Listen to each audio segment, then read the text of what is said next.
Shut up and sit down.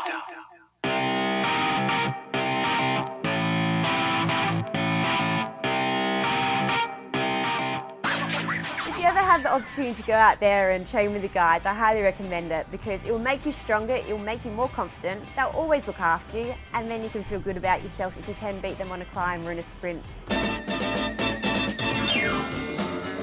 Wonder Woman, Wonder Woman. All the world is waiting for you and the power you possess. In your satin tights, fighting for your rights, and the old red, white, and blue. We're not worried! We're scum! We're scum! And now, your magnificent hosts, Matt Lee Grand, Evan Price, Lance Hepler, and Jake Von During. Please enjoy the Dialed podcast. You're welcome. Hi, and welcome back to the Dial Podcast. I am Jake Von During, and I am here with Lance Hepler. It is Dr. Hep in the house. Oh, yeah. A little Lance romance. Yes. Matt LeGrand. What is happening, ladies and gentlemen of the internet? And sitting in for Mr. Evan Price, and I must say she is a whole heck of a lot easier to look at than Mr. Evan. Sorry, Evan. Kathrein. Welcome, Kathrein. Kim. Hello, thank you for having me. I just called you Kathrein. I don't know why I called you People, that, but it happens all the time. How do you pronounce it? How do you really pronounce It's it? Kathrein. Kathrein. Yeah, Is everyone it thinks German? It is. Okay. Yeah, everyone thinks Kim Kathrein. That's my Kathrein. first name. I just roll with You it. just go with It's I accept it. I've never tried, actually. I just No. call you Kim because Kim everyone knows who Kim Kathrein. is. Yeah. From Germany. From Germany. Yeah, that works. well, Good. she's here to lend a little bit of female perspective, which we are in desperate need of. So hopefully we don't get smacked down too hard here. Anyway, let's get started with our backpedal. Lance, how was your week, buddy? My week was terrible. Oh, Good. because Lance is always has his weeks that are fantastic and blah blah blah, and life is good when you're retired and you're a professional bike rider. And Yeah, that's Yes. right. No, that's the complete opposite. My week was fantastic. Okay. It was wonderful. I actually had a really big week. I rode over 350 miles, which is a whole lot for me. It was about 22 hours, Oh wow. Wow. which is a lot. So some people keep track of their week in hours, and some people keep track of their week in mileage. Yeah. What do you guys think? Do you think for cycling it should be hours? I prefer or hours. You like personally. hours? Yeah. I think triathletes do the hours as well, which I think is probably a better use of metrics. Runners keep track of mileage. Like what's your weekly mileage is Yeah. a big conversation. It can change so much from bike to bike. I mean, if you go out on a mountain Yeah. bike ride and Yep. you ride your butt off, you can Right. get 20 miles in over the course of like 2.5, 3 hours versus like that same amount of time on a road bike, you could put in 50, 60 miles. And So I kind of think hours is better metric for measuring like how hard, or how much work you're putting in for a week. Even Absolutely. running though, too, right? Where it's like, yeah, you're running 100 miles a week, but if you're fast and you're running 6-minute pace, it's not You're that getting much more time. miles, Yeah, right. you're getting more miles and stuff like that, which is great.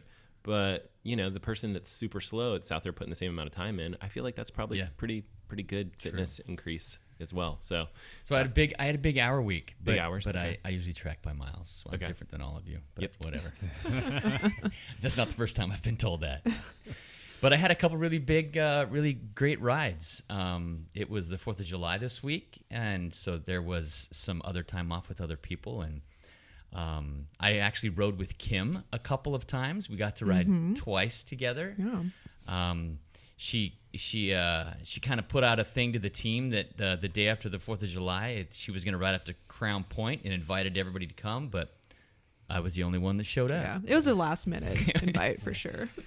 and that's again one of those bucket list rides that we've talked about Yes. before, just to head out to the gorge and see it in all of its majesty. The Crown views Point's- are just fantastic. Yes. out Did you guys there. go to Vista House or did you stop at the Women's Forum?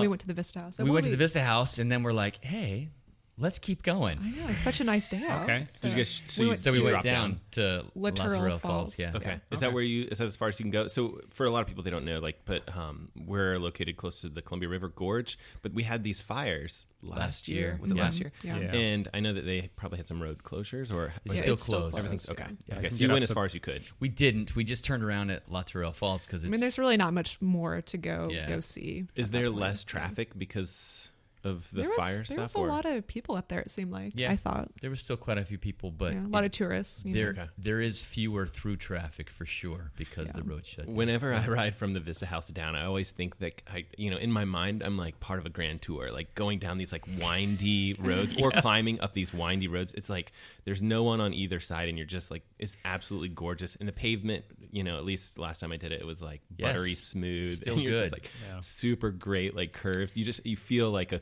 cool cyclist when you go down that hill. It's a fun ride to do It year is. round. I mean, Yes. you can drive right out to Multnomah Falls. I don't know if you can get to Multnomah Falls right Not now because yet. I think it shut down Yeah. at Brattleville. But when it's open, right out there, and we've done it before where there was a couple feet of snow on the side of the road, Yes. and it was like in the 30s, and we've gone out there and it's been in the 80s and just absolutely stunning. So it's a fun ride. This time from Vista House down to the falls is the first time I've actually done it where I didn't run into auto traffic, Oh, really? car traffic. Okay. And I tend to descend fast. Yeah.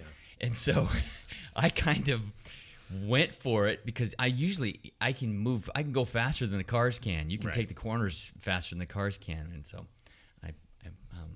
I think I got on the top 10 list, on that descent down there. You had another ride this week that I want to ask you about, and it was the gravel ride that you did, and I don't know where it was, but it was somewhere on the Washington side, I think. Also in the gorge, but on Also the in the gorge. Washington Okay. side. Yeah, it was outside of Carson, Washington, Okay. near Stevenson, Washington. There's a whole bunch of Forest Service roads out there that Nice. are just fantastic gravel. Is the gravel tricky? Is it something, or is it nice? No. It's something I can handle. It's like nirvana out there. For a guy doesn't like For cyclocross. people who aren't Yes. really for off-road okay, riders, that's yeah. perfect for me, right? Yeah, For a yeah. triathlete, I could get in the aero bars or something.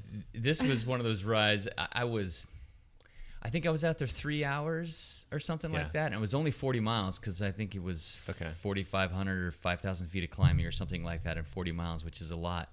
But I had just the goofiest, happiest smile on my face the entire time because it was just fantastic out there. But We need to get a team gravel ride Yes. together because that just looked like way too much fun. I kind of was looking at that one, stalking you on Strava, and I was like, oh yeah, I want to be a part of that maybe, and I can go with you in the middle of the day after work clears up. So, Yeah. yeah. oh yeah, it was a good day. Yeah. It was a very good day. So, and then we did another kind of team ride on Saturday. A teammate, Mike Guyvan, has done this ride out to Mount St. Helens. Okay. From the Washington side, and he invited as many people that wanted to come, and we actually had 7 teammates show up. Wow. So it was great. The beautiful weather was fantastic. There were 7 of us all in the same kit, all out on the road together. So it was like 85 miles and 9,000 feet of climbing. Oh my gosh. It was a big day on the bike. It was a big How day. long did it take you guys? It was about 5 hours. 5 Actually, hours? Kim was on that ride too. So, and Evan Price was on the ride as well. Evan Price. Price Yes. was on that ride too. He actually carpooled up He with brought me. his aero helmet and No, he was TT on his bike. road bike. He was on his road bike. He was on his 9-speed. We did have a teammate show up on his time trial bike. Alan Plank came Oh, with yeah. us, Okay. and he rode his time trial bike. That boy can make that TT bike move uphill like nobody's business. So it was kind of funny. Him and I are similar body types. We're both bigger guys. So we kind of both still got dropped on the climbs. Sure. But he had swapped out his front chainring for a 55, which What? is, yes. So he had a 55 on his front chainring. And it's one of the first times on a group ride that I had trouble keeping up with somebody on a descent. Oh, he would just get in his drops and just hammer it. It was insane. In that 55, and he was does not seem safe. No, and the road, like what? And there were certain places the road was not in that great of condition. Right. So I was kind of taking it easy just because Yeah. like we're out in the middle of nowhere. But Alan Plank's fit right now. He's Yeah. doing great. Like he's doing a lot of Zwifting and stuff like that, and Yeah. I think it's been good for him because he's crushing it right now. But that ride was glorious. It was phenomenal. It was glorious. What was cool about that too, you guys all posted up some great pictures.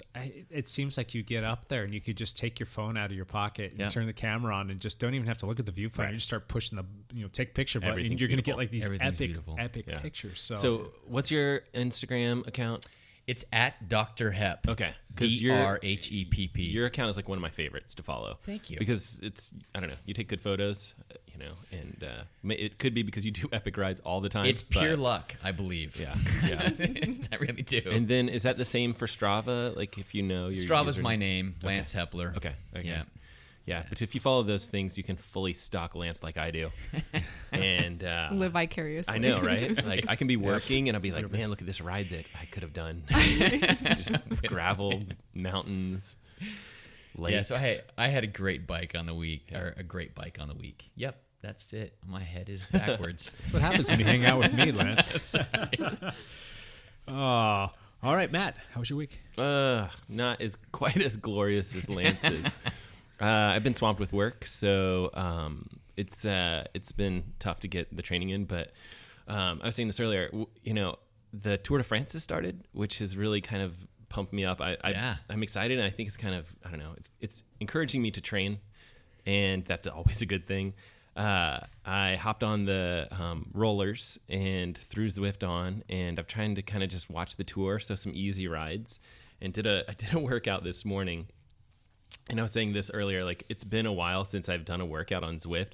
So you have to, in Zwift, if you guys are familiar with Zwift, they have these workouts and they're set based on your FTP. And so I had to like take this little slider and just drag it down. It was so painful. The workout wasn't even that painful, but sliding the slider down, right? That was the hardest. That's the worst part. It was like, it was like, let me take it down 20. And then I was like, let me take it down another 20. And then I was just like, okay, let's do the workout. How long ago here. was this workout, Matt? So the last time I've really done anything in my quote unquote pain cave is probably like November or so, of gearing up for an Ironman. So it's been a while. And this was just an hour ago that you finished this? Yes. Because you're still kind of glistening over there. Lance, a You're lot of people don't know about this, but I actually don't sweat. Yeah. Well, there was a time that I've glistened before, but I don't sweat. So, I believe that. You do? Okay. Yeah. Yes. No, it was horrible because I was doing this workout this morning and I was getting like work calls and stuff like that. So I'd get through a set and then get off and then like talk on the phone for like an hour and then get back on. And then my legs just felt like rubber because they're trying to start back up and try and go hard.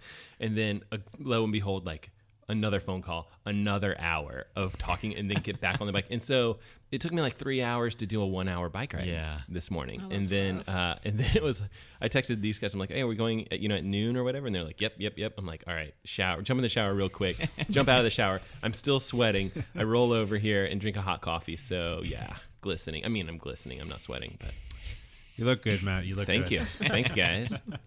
We try. Kim, welcome to your first Backpedal. How was your week? I had a great week. Had a birthday on Wednesday, the 4th. Happy birthday. Yes, happy birthday. Thank you. Wait, your birthday's on the 4th of July? It is. That's interesting. It's not a bad birthday. Yeah. Never had to go to school. Never had You to always got it work. off.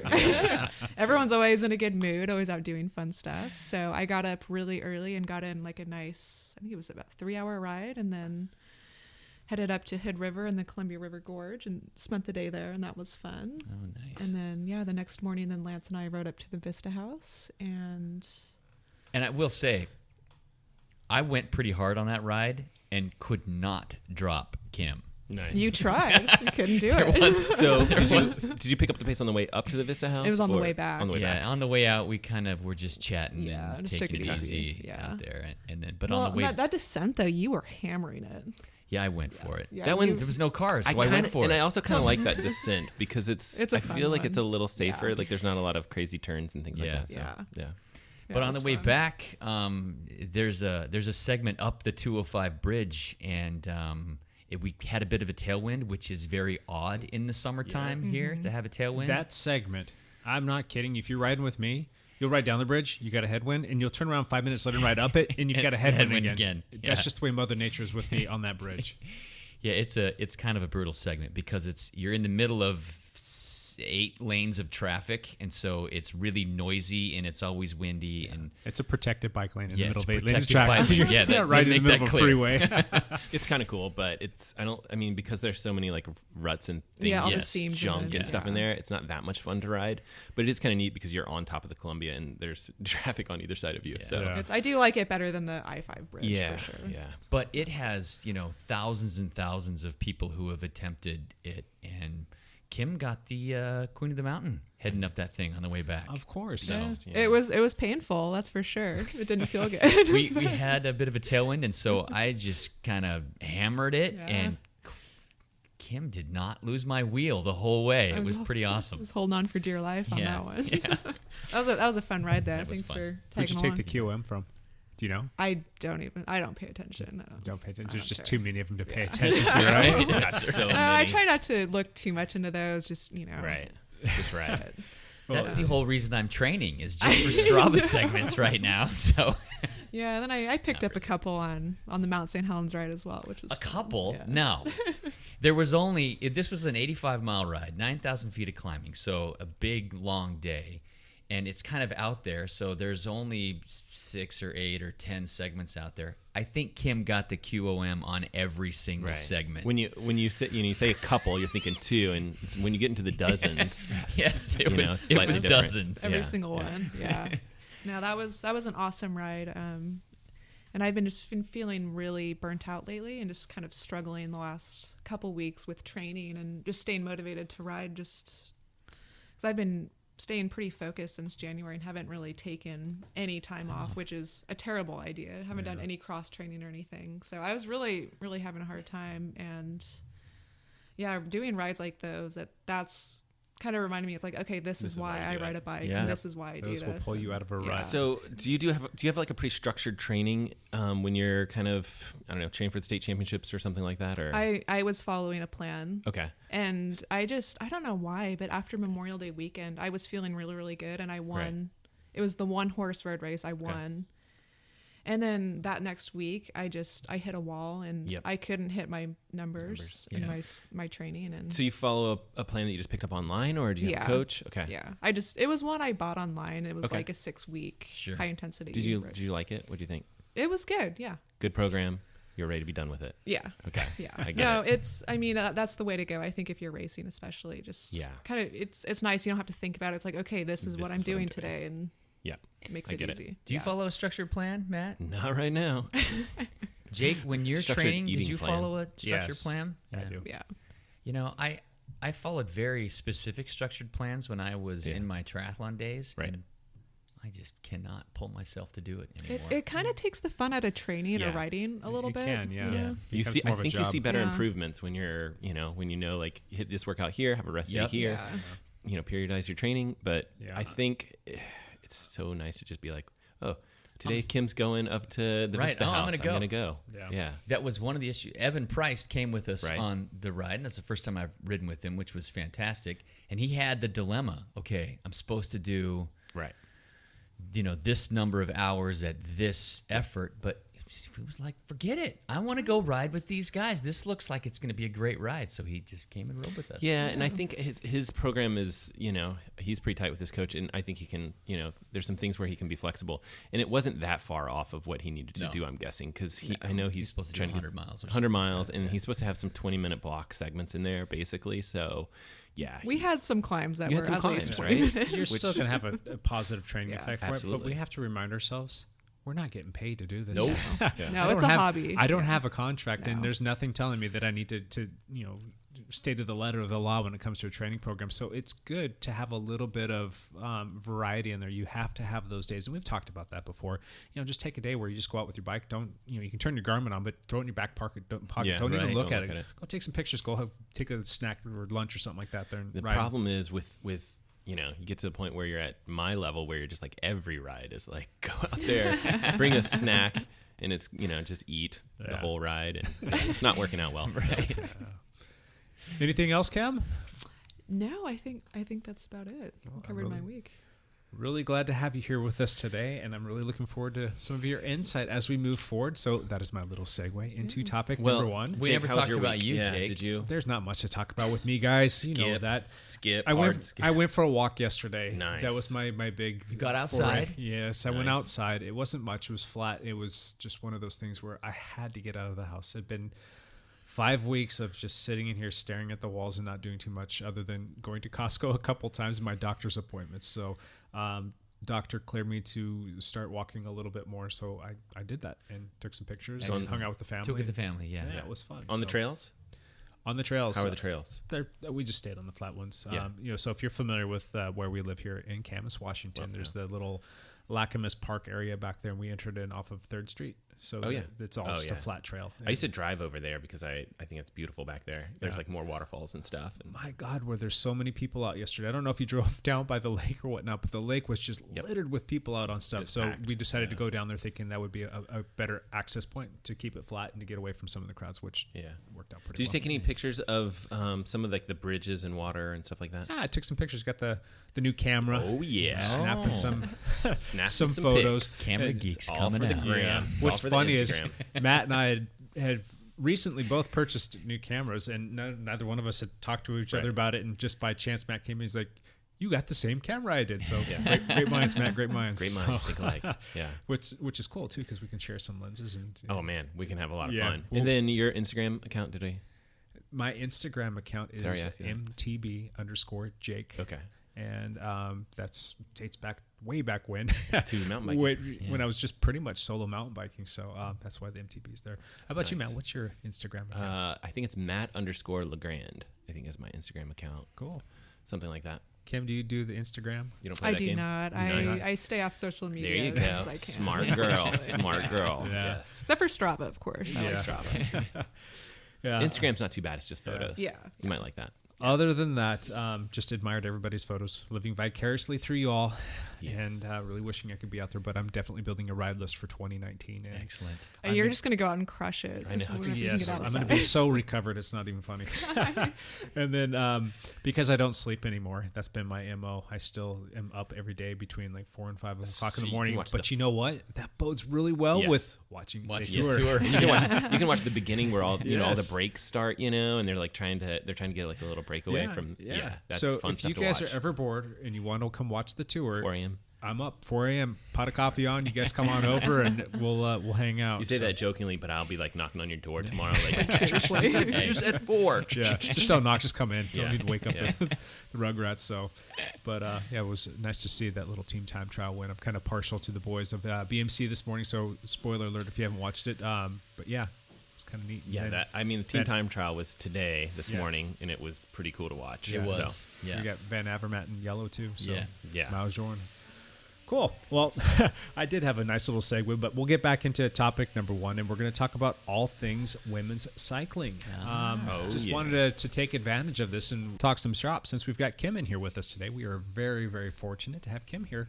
And let's get started. Anybody have anything that they want to start off with? Lance, you want to talk to us a little bit about some all things women's cycling? You got some questions for Kim? I want to know if you've got like 4 sisters that can help, can join the team with us. They would already be out riding if I did. Fortunately not. This is a big problem. We have such big men's field and smaller women's fields. How do we Get there. How do we get there? What's the draw? I don't. Nobody knows. What pulled you in to cycling? I'm just so like self-motivated and competitive that I don't care who I'm riding with or who I'm racing against. I just want to go out and crush it, how did you get into cycling? What brought you into it?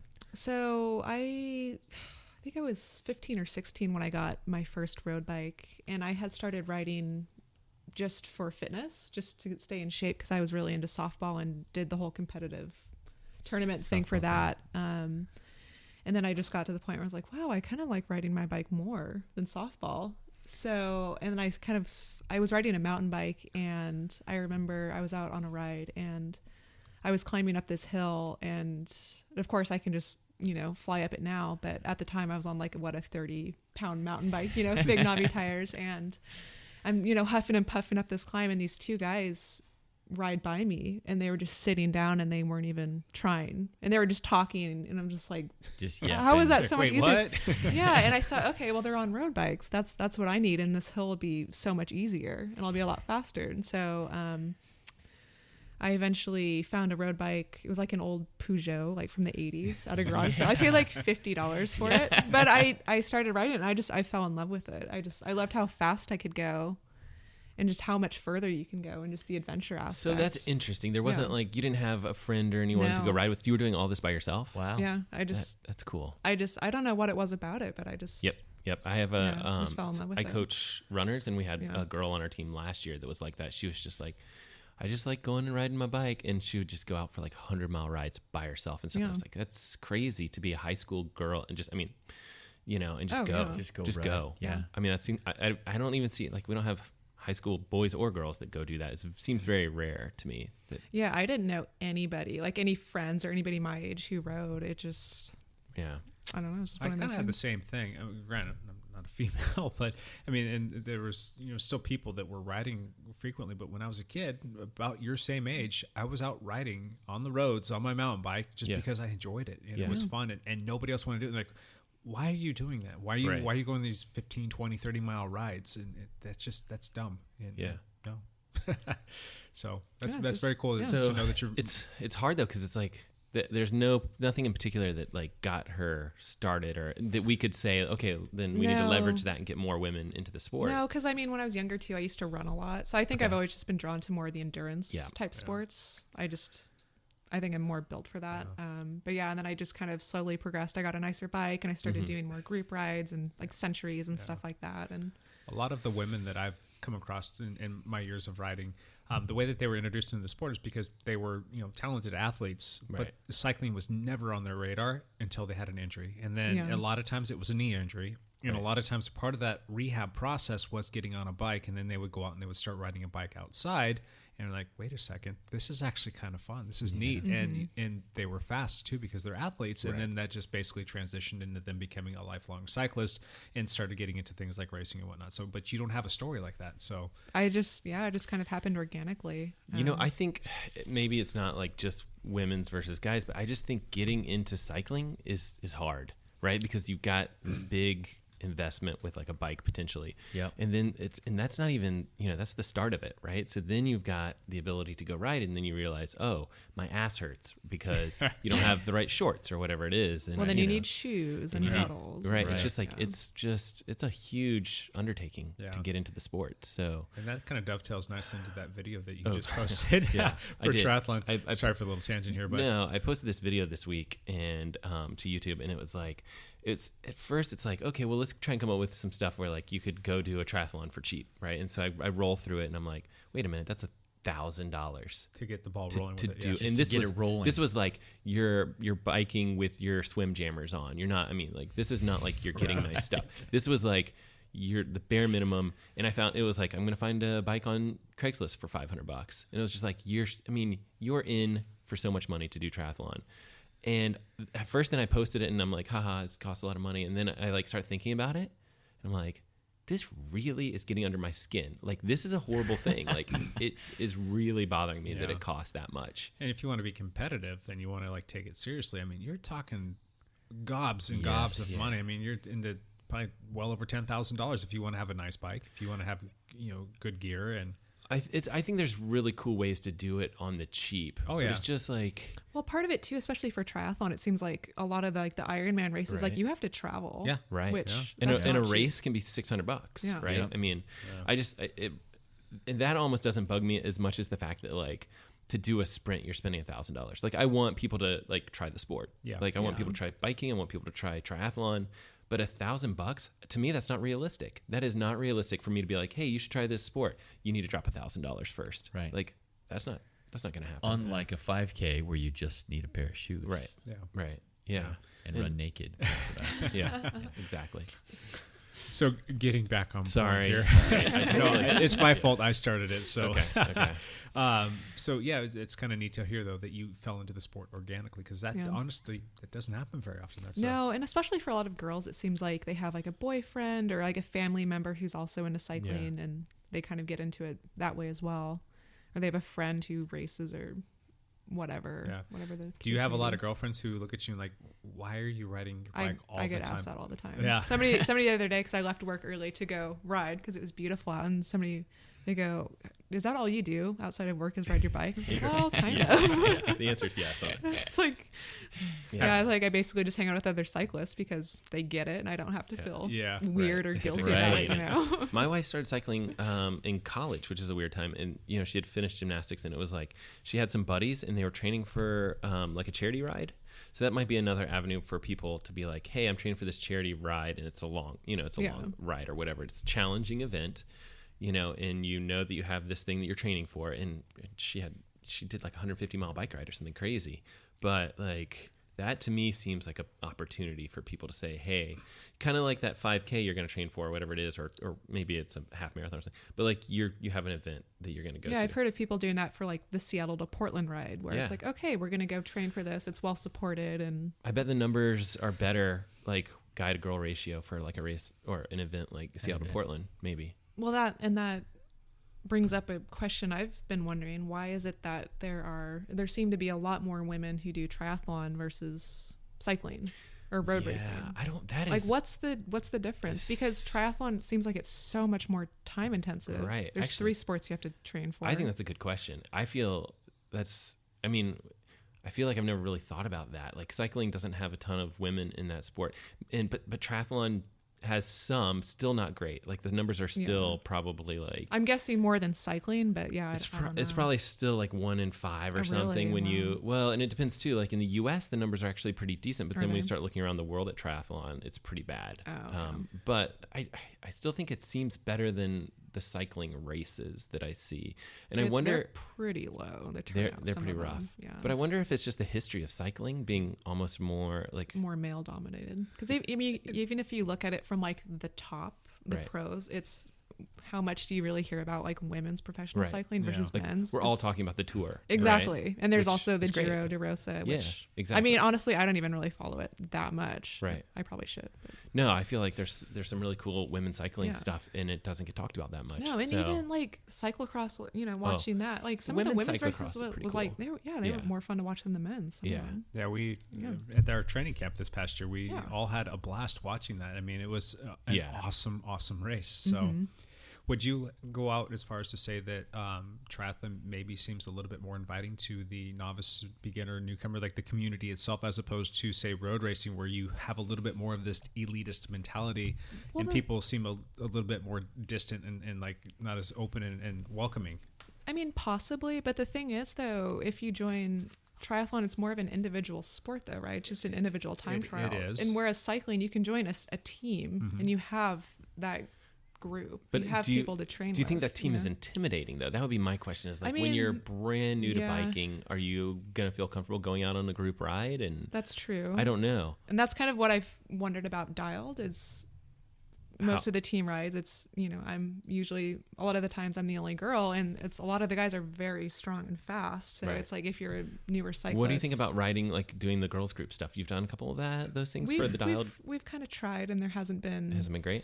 a ton of interest. We're still trying to get traction, and not for nothing. That's why we're having this conversation right now. Yeah. We really want to try and dig our teeth into that to figure out what we can do to get more women out there and not have them feel intimidated. I mean, because there are a lot of strong women out there that could very well be great racers. Maybe they're not the strongest person right now, but they have an interest. They're race curious, and we want to get them out there. But it takes work. Yeah. I mean, it's just a matter of getting out on the bike and riding and training. I think the group ride dynamic is what makes it really difficult for women just breaking into the sport, because it's difficult to ride in a group if you've never ridden in a group before. It is, yeah. And it's intimidating. I'm going to ride 6 inches, next to somebody and a foot behind somebody's rear wheel. What if I don't hold my line right? What if I touch somebody? What if I can't handle my bike right? Am I going to crash? Am I going to go down? So I think the group ride mentality is intimidating for women to come to. And maybe they feel like some of the rides, it's, a bunch of macho guys and they're just going to go out and hammer it the whole time. Or if I get dropped, then I'm by myself anyway. And you don't want to, right. You don't want to do. A little bit scary sometimes. Yeah. Well, I wonder if there should be more mellow group like women's group rides, which I think there are some on at least on the triathlon side, right? There's some in Portland, I believe. As well. Yeah. Which I think might be more inviting and like no drop kind of rides and stuff like that. I think generally speaking, too, when we do host our group rides, we will make it very well known that it's a non-drop ride, and if women are gonna or men or anybody for that matter is going to have a hard time keeping up, we're not going to leave you behind, and we'll circle back with you. We will create an A group and a B group and a C group even if necessary, and there will be people to support them, and we'll push on through. So if people are interested in coming out riding with us, they know that they have that dynamic. Yeah, there's a lot to learn, which I think is probably scary, but I think it's just going to probably take a little bit of encouraging, maybe, because I sometimes think people are like, they're ready to do it, they're ready to try. All they need is that invitation. So I've seen like Stephanie Rubiklava, we've talked about her on the podcast before, but I see her like posting stuff sometimes like, I'm going to do a group ride here. And I think that's all people need is like someone that they know that is not going to hammer it, and someone that will circle back, and someone that will help you with flats or whatever it is. And if they're sending you an invite, I think that people are going to jump on it. So we just need that protagonist, that one person that's going to get out there. Wink, wink, Kim. Well, I'm not sure Kim's the right person because she's so damn fast. Yeah, but I can adjust my speed though. I mean, if we had just like maybe like a women's only like beginner ride or something, just to kind of work on pack riding skills and things like that. I mean, you could do once a week or something. You don't want to do all of your rides that way, but I think but you could do something once a week or something would work.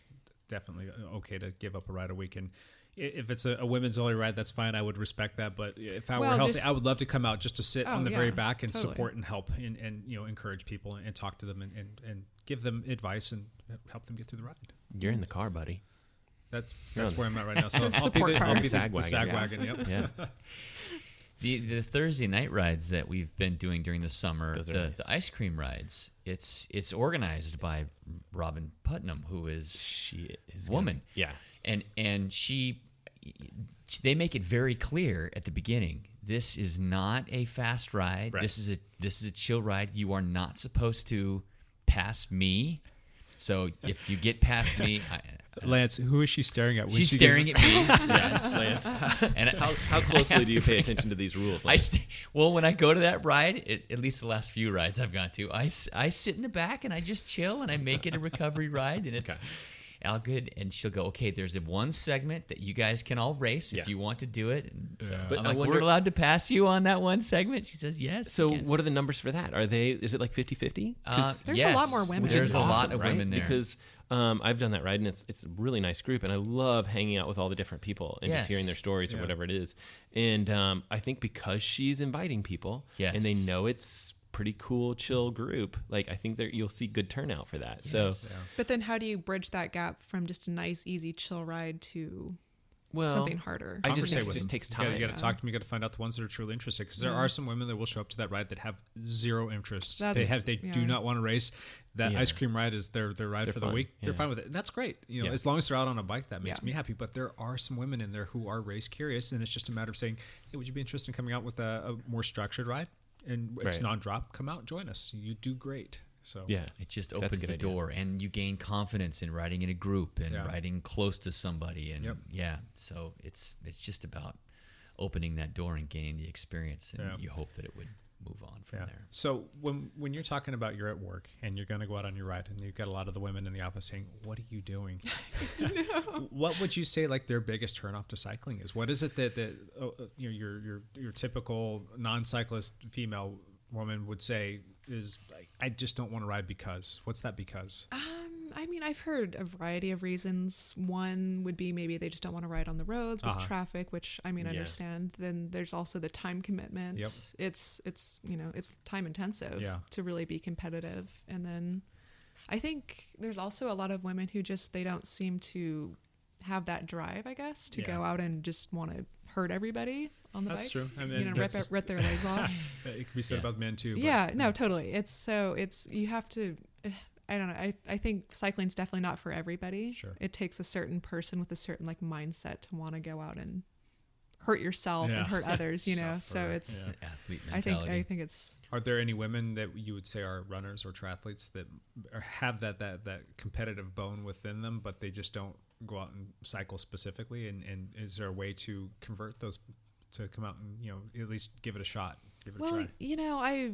earlier this spring, I raced with a couple women who did some road races who are primarily triathletes, and they're just doing it for training, but their main sport's definitely triathlon. Sure. And Do you think triathlon has that like to finish is to win kind of mentality too? It's possible. Where it's like you just have to get there by, there's cutoff times, which is, they're worried about their cutoff times or whatever it I is. think, sometimes finishing is the victory. Yeah, Whereas you get your in a medal. road race, if you get dropped from the lead group or something, it's like, well, okay, Right. it's a good point. It's different. That's They're really different. good. aren't That's a they? different mentality Yeah. for sure, and that's a very good point. Well, and I mean, I feel like, we shouldn't draw a line and say women would choose this over this and guys should choose this over this.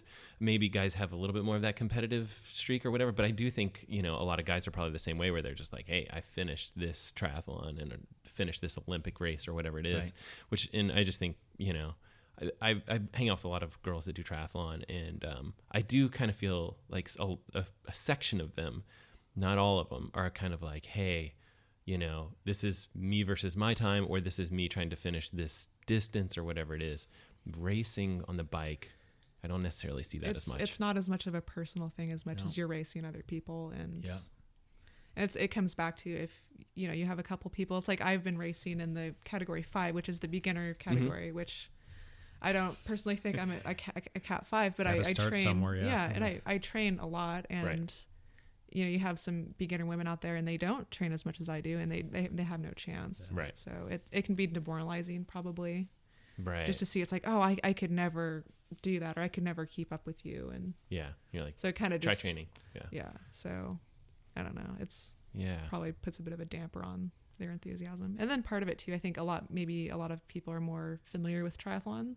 I mean, everybody knows what an Ironman is, and it's like this thing that they kind of put on a pedestal, and it's like, oh, I'm training for that bucket list kind of thing. Yeah. Whereas road racing, it's just like, I think road racing is much more niche. It is. Yeah.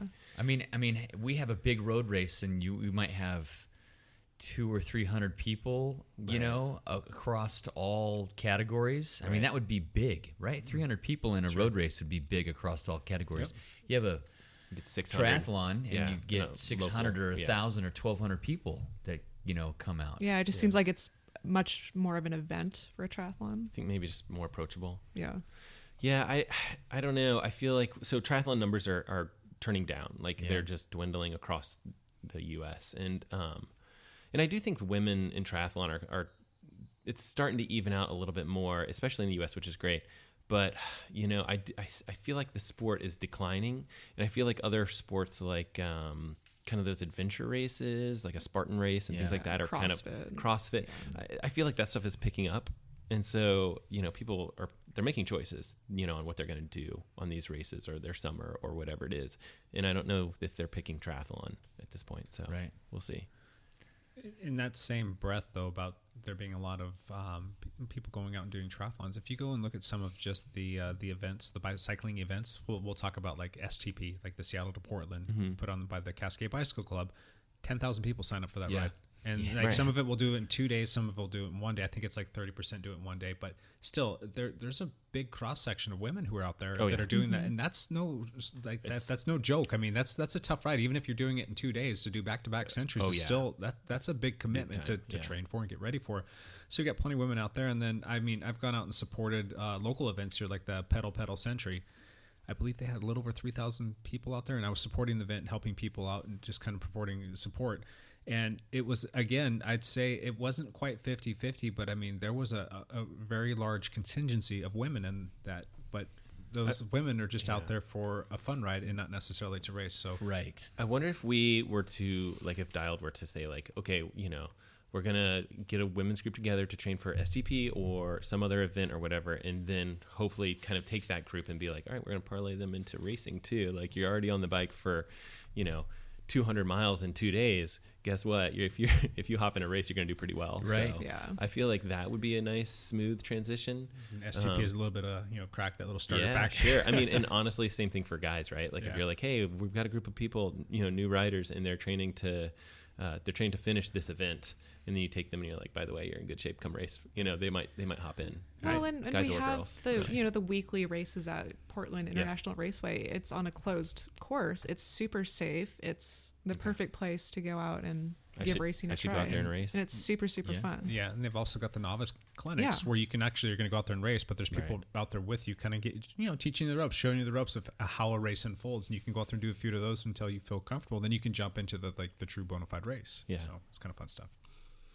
So, with cycling, we've talked about this before. There's a little bit of a stigma, at least on the men's side, where you get this elitist attitude, and people can be a little off-putting, and they can be a little difficult sometimes, and they take a little too seriously. We're trying to change that over the course of time. I think us as a team, we've kind of had a positive effect on that. Would you say that the women's side carries the same stigma, or some of the women in there? I've heard that some of the higher category women can be a little catty, and it's a little frustrating to race with. Yeah, I've come across that a little bit, but I mean, overall, my experience has been pretty positive. Everyone's been pretty welcoming and pretty encouraging. Yeah, I haven't seen too much of the elitist attitude. To me, it always seemed like that was more kind of on the men's side. Not to say that women don't do that either, because they do. Well, each category and each group of people are going to have their own kind of like culture and dynamics or whatever it is. So, is the group that you guys race against, or it's pretty nice, or and again, our fields are so much smaller, and you're pretty much racing against the same people each weekend. Do you feel like you get to know everybody? Everyone knows everyone, and they're kind of working together a little bit, for the most part? Yeah. Again, I mean, there was I can think of one person in particular who wasn't as much of a team player, in breakaways and things like that. But it's overall, it's one person out of everyone else I've raced with. So it's okay. Yeah. What's your favorite discipline? You race a little bit of cross. Yeah. You race a little bit of road. Do you dabble with the mountain bike at all? I have. I haven't been on my mountain bike in 2 years or something. Yeah. I mean, it's fun, but what's definitely your favorite? Road is my favorite. Road's your favorite. Yeah. What would you say the biggest draw is to the road for you? I don't know. I love it. I guess like a runner's high from it. Yeah. I don't get that from anything else. I love the accessibility of it. I'm lazy, so I can just hop out my front door and go ride. Yeah. And so women, if you're listening, she's hitting on stuff that's pretty concurrent with, I think, just about all of us. I mean, we all love riding on the road. We all love riding our bike in general, and it's just something you got to give a chance to. And Kim, this was your first season of road racing, if I'm not mistaken, correct? It was. You tore it up. You did a really good job. Yes. And I think last fall was her first cross season as well. And so it's kind of fun to watch somebody that's just been riding recreationally to come into the sport and actually just, like, for lack of a better term, you pretty much kind of dominated, even though the fields were a little bit smaller. You were racing with some pretty strong women out there, and you're going to move up and you're going to race in some bigger fields. And hopefully, if we're doing our jobs right, we're going to help push some more women in there. Well, training with guys has definitely helped. Yeah. Training with faster people in general, I should say. Faster people in general, for sure. It makes a difference. Yeah, and what's so cool about riding with you is when I ride with you, I don't think like male, female. You're just another teammate. Yeah. She's in there and she hangs with us. And there's a term that I've heard for eons now about getting chicked. Like on a racer segment or like a section, and you get dropped by a woman, and Kim has done that to her fair share of men, and it always makes me smile. Yeah. I love seeing that when Kim goes blowing by the guys. I'm like, yes. I know. Yeah, I've never we spent a weekend down in Palm Springs for training camp. I was the only girl, and I never once felt like like it was any different. Or, it's just we're one of the team. We're all the same. Yeah, so. just another one of the teammates out there. The first triathlon that I ever did, I swam pretty good, and I biked fairly well. I wasn't that great of a runner, and halfway through the 5K run, some overweight grandma went screaming past me. So I got grandma'd, not just chicked. It's even worse. Grandma'd. And it was very, very motivating for me. It is. I remember some, one of the first triathlons, I didn't grow up biking or anything like that, but I remember a large lady passing me on the bike and just thinking how is she putting and I've been running my whole life, my legs should be pretty strong, how is this lady putting just absolutely pulling away from me? And she was not small. Of course I didn't hop into the draft. Maybe I should have I should have broken the rules and done but I just remember thinking I guess I need to train on this bike thing. Kim, I'm going to ask you one more question. I don't know if you guys had more. If there was one thing that you could change about racing and with respect to women, what would that one thing be? I know that might be putting you on the hot seat here, but is there anything that kind of like just rubs you raw, or something that you would love to change, or something positive that you'd like to see brought to the sport? Oh, it's a tough one. The biggest, just bigger fields, to be honest, just more Yeah, it'd be people. nice. Teammates would be awesome. Yes. People, I get so jealous when I hear about, the guys, they're talking about strategy and tactics that they're going to use for this race. And I get a little envious of that. Yeah. But yeah, just more people to race with, more people to ride with in general. We got to do this. Women, if you're listening, Come get out and ride. Come out and ride. Go for a ride. Yeah, we're nice. We promise. Good stuff. Lance, Matt, do you guys have any other questions for Kim or anything else you'd like to talk about on the topic? Thanks for coming and Yeah, joining us. absolutely. It's pretty cool to have, some more people hopping on board. Yeah, for sure. Excellent. Let us start with topic number 2 real quick. Bike fits. Is it worth the investment? And would you ever DIY this? Is this a good idea? I've definitely DIY'd. DIY, yeah. Yeah. Let's run around the table. Who here has had a bike fit, and what's your experience been, Lance? I'll start with you. I have never had a formal bike fit, ever. Ever. Yeah, no. And so, what's your general rule of thumb in determining like tweaks that you want to make to the bike? After I go out and ride, am I hurting somewhere that I don't think I should be hurting? Okay. And I'm probably missing out on something. Yeah. Either power or comfort, but I just have never done a bike fit. And not that I'm not against it, absolutely not. Yeah. But I guess I've always just kind of tweaked things a little bit. I have general measurements that I have taken because I have a lot of bikes. But I have general measurements that I try to, share across all my different bikes so that I'm, at least somewhat comfortable. But I don't know. Yeah. How about you, Kim? Have you ever had a formal bike fit? I have not. I've been meaning to, actually, just because I figure, well, I spend so much time on my bike. I Right. should probably dial it in. But I'm kind of with Lance. I mean, when I'm on the trainer, I will take video of myself and kind of make adjustments if I look like, oh, my hips are swaying too much, or I'm reaching or whatever. But yeah, I don't really have any pain or discomfort generally, unless I'm just doing a massive week or something. So I've just never really felt the need to. Yeah. How about you, Matt, on the tri bike and your road bike and your cross bike? I mean, have you been fit to any of those? Yes and yes. So I've had 2 bike fits in my career, and I've had a lot of do-it-yourself experience with like camera and all that stuff, like where with taking measurements and things like that, and actually looking at angles and things like that. I mean, this is because it's a dorky thing to do. I'm like super all over it, right? Because that's just, my style. But I think what I found really nice was being new to triathlon and like taking on that Ironman distance. Like when I first did my first Ironman, I was like, well, let me do a bike fit and then purchase a bike after the bike fit.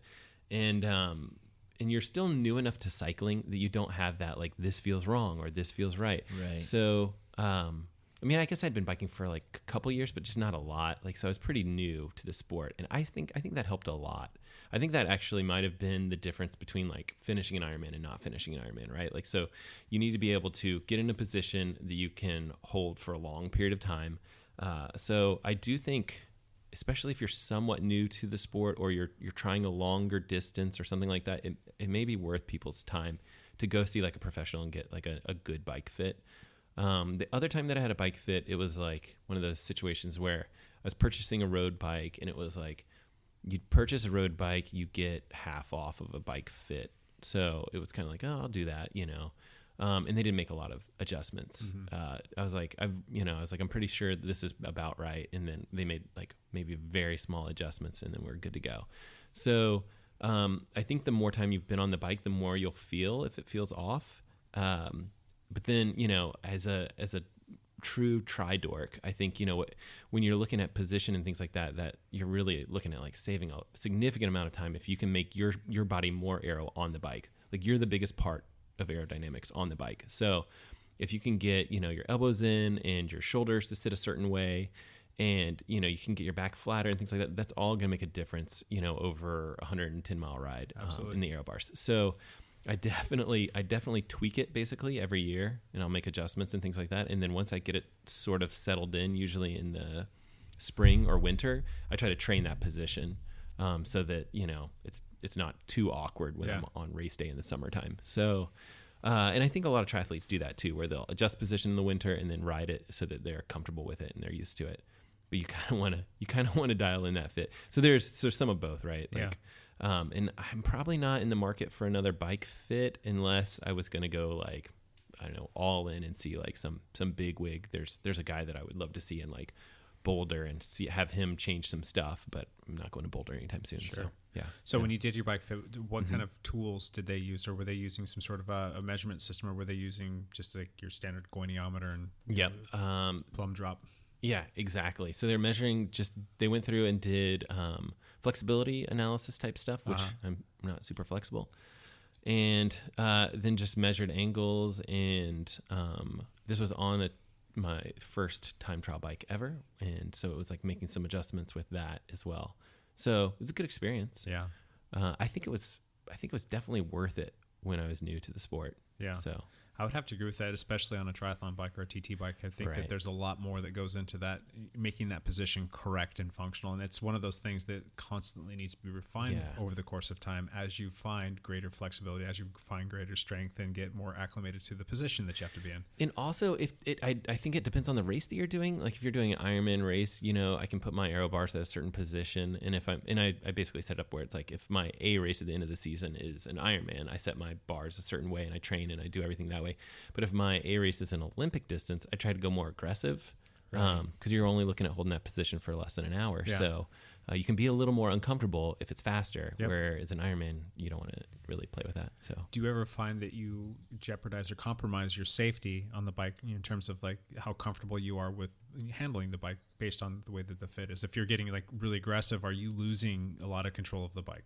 I think it's really when you just drop into the aero bars, you're losing tons of control, and you're losing a lot of maneuverability. Like if you start to see things in the road and things like that. So I don't think, for me, I feel like you have to be able to look up. Like there's no position, like granted the fastest aero position, your head's down, you're looking down and things like that. That's not really realistic. I feel like you need to be able to look up for any race, for any situation, any riding situation. So that's not realistic, but so everything after that is a little uncomfortable and a little less maneuverable. But I feel like if you're adjusting, let's say you're adjusting a whole inch or something like that in your aero bar height, it's not going to make too much of a difference in safety. Yeah. Just comfort. Gotcha. Lance, real quick for you, like, when you start making your micro adjustments, what's a big driving factor for you want to do? Is it like the comfort level that you have on the bike, or is it more geared on what you're seeing from your power meter? Yeah, it's more geared for power, especially for short stuff. Yeah. Stuff that's only 2 or 3 hours, then it's all about what I think my power numbers can be or how I feel more powerful. Mm-hmm. Stuff over 5 hours, that's where I get hot spots on my right foot and on my toe, and I know that there's something off, but I don't even know what.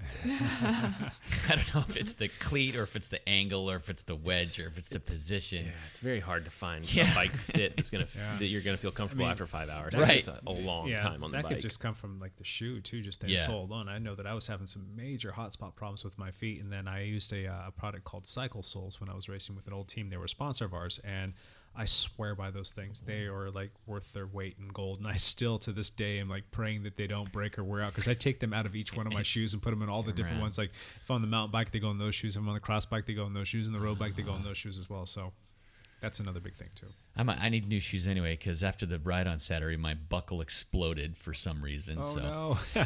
Maybe I'll get you in on the order when I get a new pair of shoes too, because they used a set of scissors and just hacked mine off to get them off my feet. They couldn't figure out how to work the BOA system on them. So I'm like, that's funny. They just cut them off. Yeah, $400 pair of CD shoes right out the window. Thanks, like, guys. Hey, look at this BOA system. Yeah. Never seen that before. Snip, snip, snip. Chop it. Cut it off. Yeah, so they're shelved with my helmet that's smashed into a pancake now. Oh gosh. For bike fits though, what do you think the biggest hang up is for folks? Why wouldn't they go get it at a time? Is it the time? Is it the cost? Is it both? Yeah, Probably both. I think it's more time. Oh, I got my seat mostly adjusted to the right spot. That's the biggest deal. So but bike. I mean, if you think about it, someone's gonna spend at least an hour with you. You're talking like over $100 for a bike fit. Yeah, and it's like you think, okay, that's $100.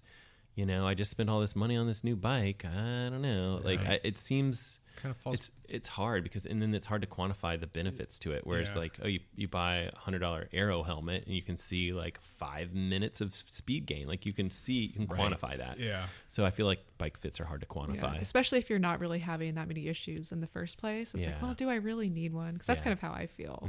So what if somebody did a bike fit for you, Kim, and all of a sudden, they told you like, I can increase your FTP watts by 20 watts. Is that worth it to you? Yeah, it would be. Yeah. But when you think about that in the grand scheme of things, that's a less than 10. Well, I'm sorry. Your FTP is probably about 10%, 10% of, that would be an increase of 5 to 10%. That's worth it to you. I think so. But as soon as you can quantify it, then you can make the decision of like, whether it's worth it. Oh yeah. And if someone's increasing watts, then it's going to be a good thing. It's going to be huge. I'd be willing to drop $100 for, would you say 20 watts? That's a lot. Sure. Yeah. That's a decent gain, I think. I mean, we spend a fair amount of money on those kinds of watts from things like wheels or, aero suits. Yeah. All kinds of stuff that will help. So that would be, I think in my opinion, worth it as well. Now, have you guys done any DIY stuff with your Fit? It sounds like you guys have said here that you use like a little video camera that you set up and videotape yourself. Yeah. I just reach for my phone and see like what the name of the app is. There's some apps that are cool because you can basically like set your phone on a tripod and basically measure out your angles and things like that. So you can get a lot of bike measurements just by like using your smartphone. Yep. If I can find the app, I could recommend it. Jake, do you know which one? I think there's one called Coach's Eye. Is that it? Oh yeah. So my friends actually make that app. They're from Michigan, a company in Michigan that's really cool. Called TechSmith, and they make that app, and that one is more. I mean, they do have angles that you can set up, so you can record video, and then you can put down angles and things like that. But they made that thinking like all kinds of different stuff, baseball and different stuff like that. So, and golf, I think that was like one of their kind of things that they were thinking of. There was another one that was more bike specific. So you like drag out the wheels, like the circle for the wheels, and you can get bike measurements. Let me look it up. Yeah. I've seen that app before as well, and you can actually start to get some angles and whatnot. And I'm like, I think I'm gonna get this. And I looked at it, and it was like $30. I'm like, nah, it's not worth it. I mean, grand scheme of things, $30 isn't that much, but I don't know why I was being cheap. So I said no. I have Bike Fast Fit and Bike Cal. I don't know which one. I don't know what's what. It might have been one of those guys. So yeah. But yeah, I think that's a good thing. But it's not a problem though. I mean, you can definitely do research, and there's a lot of cool stuff on the interwebs. You can hop onto YouTube and you can watch yourself some videos on proper bike fits. Get with a friend, and it's one of those things where you can get on a trainer, you can get yourself in a nice stable position, and just start doing your warm up ride, and then you guys can start playing with it. It's one of those things that you can go get yourself a goniometer. You probably spend $3, $4, $5 on one of those guys. What's a goniometer? So basically that helps measure joint angles. So you can follow like so if we're going to look at the knee, you would find the bony process on the side, which would be the fulcrum or the axis point. And then you can take a look at the lower leg bone, and then your thigh bone, which would be your femur and whatnot. And then you basically line up the goniometer with all of those things. So the axis point of the goniometer would go over the knee where you rotate. And then you can, basically look at all of the full extensions. You can look at, what your angle is, and then you want to find basically, where you're at. And there's certain angles too, right? Like that knee angle, you don't want it to be 100. You don't want it to be straight, right? Like so. There's correct. Yeah, you need to have a slight bend in there. Yeah. So usually it's. What do they say? Like 30% or something It's like that. Yeah, 30 is that's about dead center. A little bit more aggressive might be like a 25, 26, 27, 28. Right. Usually when I've worked with people, I try and get them in that 28 to 30, depending upon what kind of a cyclist they are. And then you want to find the appropriate angles at the hip. You want to find the appropriate angles at the shoulders and the wrists, and really just help the people get into a super comfortable position. And then over the course of time, depending upon what kind of sport they're doing, I mean, if someone's just going out and they're touring on the weekends, then that's gonna be a little bit different fit than if I'm gonna have Lance come in and sit down, and we want to get him into more of an aggressive position so that you can be more aerodynamic, and you're gonna try and cheat the win and utilize those watts that your legs are able to put out. You know what's the intimidating thing about bike fit for me is the stem. What if I find out that my stem is totally the wrong height and the wrong length? And then how do you find the right length, and how do you find the right height? And then I got to rebuild the whole stem and put it all, back together. That's the intimidating thing for me, where I was like, oh, well, this just feels Well, do you feel like good enough. Do you feel like you're stretching, or No, not really. you don't feel like it's too short or anything? And I haven't really even checked. I probably have different stem lengths on all my Yeah. different bikes. Well, it probably Yeah, comes down to and- too, like what kind of riding you want to do. If you're doing like crits or things like that, then you Right. get a longer stem and slam it, and Yeah. then you're laid out a little bit more. But if you're not, then there's really no point. Right. And then all your frames are slightly different sizes, even Yeah. though they might all be 56s. They're all going to be slightly different, so you can adjust that stem and probably get your shoulders, things like That's that. the fitting. thing. I guess I'm not. But I bet you're okay because you're doing a lot of it by feel. I would be. Yeah. I wouldn't be too worried about the stem Yeah, piece. it's kind of not terribly difficult to quantify whether or not you need something shorter or longer, just based on looking at your elbow angles and your shoulder angles, and then looking at your hip angle as well. And if all of those things are getting too compact, and then we know that your stem's probably a little bit too short, and we want to elongate you out a little bit, and all of a sudden all those angles open up just a touch, and it's going to get you a little bit lower as well, and to change the stack heights and play with those things. I mean, for me, that's all kind of fun stuff. Like if I can get you in a more aerodynamic position and you're able to utilize those same watts, you're going to go faster. It's just basic math. Go watch a Fast Friday. Matt's going to do a video on this, I'm sure, at some point in time. Free Speed Friday. Free Speed Friday. And he'll do a video, and he'll prove to you that that's the business right there. That's where It's you're gonna get actually faster. interesting because you spend thousands of dollars on this aero bike or whatever, and it's the person on the bike that's taking up the Right. 70% of the drag, if I'm not mistaken, is your body. And if you put yourself in the wrong position, then all of a sudden it's going to go from 70 to maybe 75% of the drag, and it's going to slow you down a little bit. So I think it's worth the money, but I don't necessarily always think that you have to go spend gobs and gobs of money, because I mean, I've heard of bike fits costing people $300, $400, $500, and they've got to go back multiple times, and it's a big time commitment. Usually, if they're doing a fit right, you're looking at least 2 hours of time. And then a lot of times you've got to come back again for touch-ups, and you've got to come back in for making, because you're going to get acclimated to that position, but that position is not the end-all be-all. You got to get even lower, so we got to make some more tweaks and adjustments that could take even more time. Yeah, and a lot of times when you do this bike fit, you do this, and they'll change the stem, they'll change this or whatever, and you got to pay for all that. So Right, it's right. Like, It's a bit of an investment. For yeah, sure. it's tough. So if you can increase your speed, if you can decrease the chance of injury, you can increase your comfort, and you're just all around just having more fun on your bike, then it's definitely worth it. But you don't always necessarily need to go see somebody. So partner up with somebody that maybe knows something, or talk to friends and who've had fits before, and maybe take a look at some people on their bike that look like they're doing pretty well. It's tough too, right? Because I feel like there's a lot of misinformation about how bike fits should go out there. Like I would love to do a video on this, right? But I just feel like there's not like this needs to be this angle and this needs to be this angle. Like there's no answer. It should not be a cookie cutter process. Right. There's 4 of us sitting here right now. Our fits are all going to be quite different, because we're going to have different things going on. I mean, for me, I've got 6-inch rods in my back from when I broke my back when I was 14 years old. That's something that comes into play. And Kim might be infinitely more flexible than I am, so that's something that comes into play. So I would like to say, like, if you could get a starting place, right? Where it's like, do this do this angle and do this angle and do this angle, and then start adjusting to feel. Like I feel like that would be something cool to learn about. So there's something there for sure. I just we got to figure it out. So all right. Anything else on fits, guys? No, I don't think so. Yeah. Nope. Wow, that was titillating. Good stuff. All right, let's jump into one last thing, and I'm gonna have Lance start us off with his one last thing for this week. Excited for short track racing tonight. Yes. So I'm hoping to see Jake out there taking some pictures, maybe. Yes, and, I'll be out there in my little rocking chair. I've got a camping rocking chair that I got for Father's Day. It's so cool. I'll be sitting in that watching you guys race. It's fun stuff. So yeah, I'm excited for that. And then I'm actually headed to Idaho, to Sun Valley, Idaho, for the rest of the week. So that's the plan. I was supposed to leave earlier, but I didn't want to miss the short track race. You got to get your points, man. You're in contention. Oh, in the podcast. You don't want to miss the podcast. That's right. And I didn't want to miss the podcast. That's right. Very cool. Again, Kim, one last thing. I am starting to gear up for cross, so I'm really getting excited for that. I've been getting the cross bike out a little bit lately, so that's been really fun. I took it out to Lacamas Lake a week or 2 ago, and ran straight into a tree, so that was fun. It's like, okay. Yeah, this is not quite the same as road, but yeah, no, it's fun and pretty excited for that. Kind of mix it up a little bit. Good. Yeah. Yeah, I can't wait to watch you race again this year. Yeah. Real quick, I remember the first race of last season, which was David Douglas, if I'm not mistaken. How many times did you lap the field? Only once. Was it just once? I could have swore somebody said that she might have lapped him twice, but I might have. I don't remember. Kim is fast. Wow. That was fun stuff. But yeah, all right. Matt, one last thing, buddy.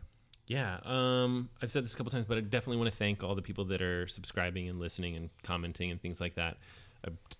We get like amazing feedback, and it's just like, it's dumbfounding. I'm like, whoa, this is really cool, and I really do appreciate the folks that are checking it out.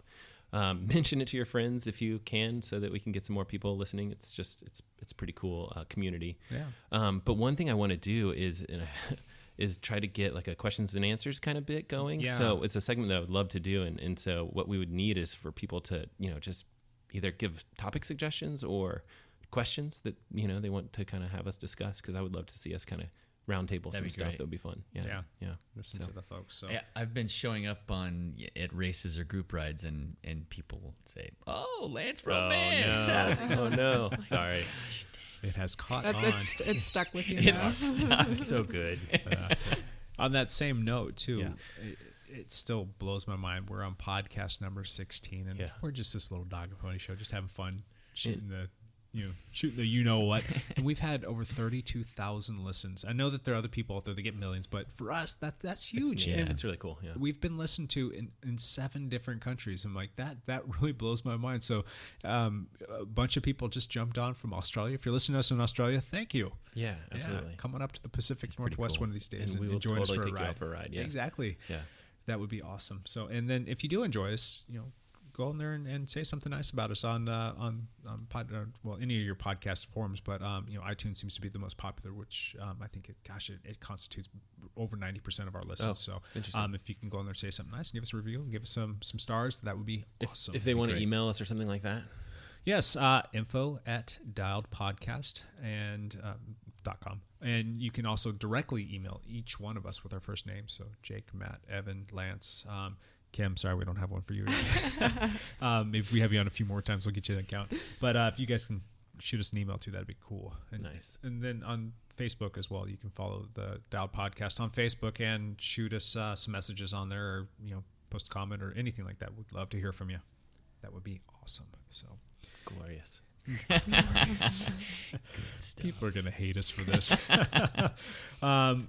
Kim, you kind of hit on the same note that I did, and it's coming. Cross is coming. Cross is coming. I am so sad that I have to miss this season, but I did want to throw it out there because Cross is coming, that it's time to start your training programs for Cross, and it's time to start getting some of those, in race skills, sharpened up, if you will. And then we have our Dialed cycling team, our cross camp, cross practice, what have you.